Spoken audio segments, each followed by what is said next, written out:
Seemingly trivial. September 3rd, 2013. It was a typical Tuesday.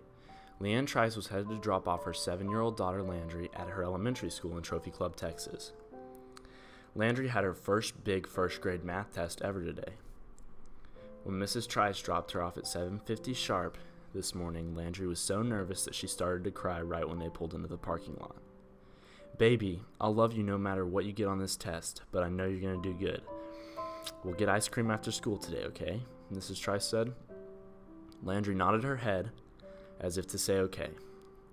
Landry grabbed her pink Cinderella backpack and slowly got out of the car and headed towards the front of the elementary school, stopping to look back at her mom. Mrs. Trice blew a kiss and slowly pulled out from the drop-off line. Mrs. Trice headed out to go do her daily chores to keep her family properly functioning. Today's chores consisted of going to buy ingredients for dinner tonight.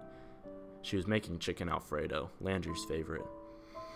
They also had run out of toilet paper, and with 2 boys in the house, that was never a good thing. So she set off quickly to go to the grocery store, buying what she needed to avoid the hundreds of other moms doing the same thing.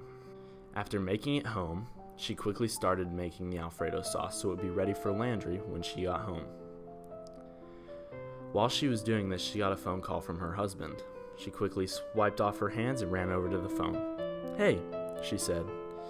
"Hey babe, I just wanted to call and let you know I made reservations for that restaurant that you love tomorrow night, so don't make any plans," he responded. Mrs. Trice was thrilled. He had remembered their 15th anniversary was tomorrow. A few hours passed and it was time to go pick up Landry from school, so she got in her Chevy Tahoe and went to pick her up. She was preparing in her mind what to do if Landry had gotten in the car upset after she received a bad grade on her test. Luckily, she didn't have to worry about that because when she got to the elementary school, Landry ran up holding her test, jumped in the car. 97, she said. "I got a 97, the second highest grade in the class." "Woo, let's go get ice cream," Mrs. Trice responded while hugging Landry. On the way to the ice cream shop, Landry was trying to decide what flavor she was going to get. Mom, should I get Oreo, vanilla, chocolate, or..." Before Landry could finish listing all the flavors she wanted, they were hit by a semi-truck. The car flipped 4 times and ended up in a ditch on the side of the road. 911 was called.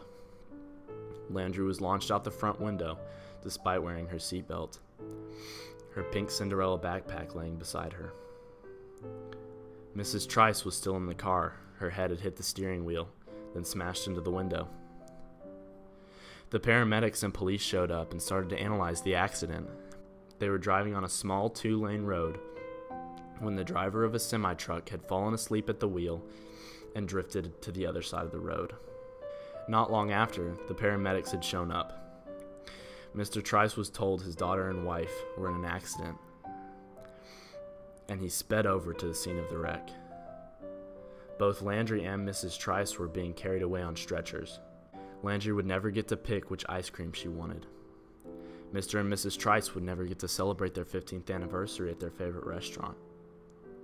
They would never sit down as a family and eat chicken Alfredo for dinner ever again. All of this is what would have happened if airbags were never invented.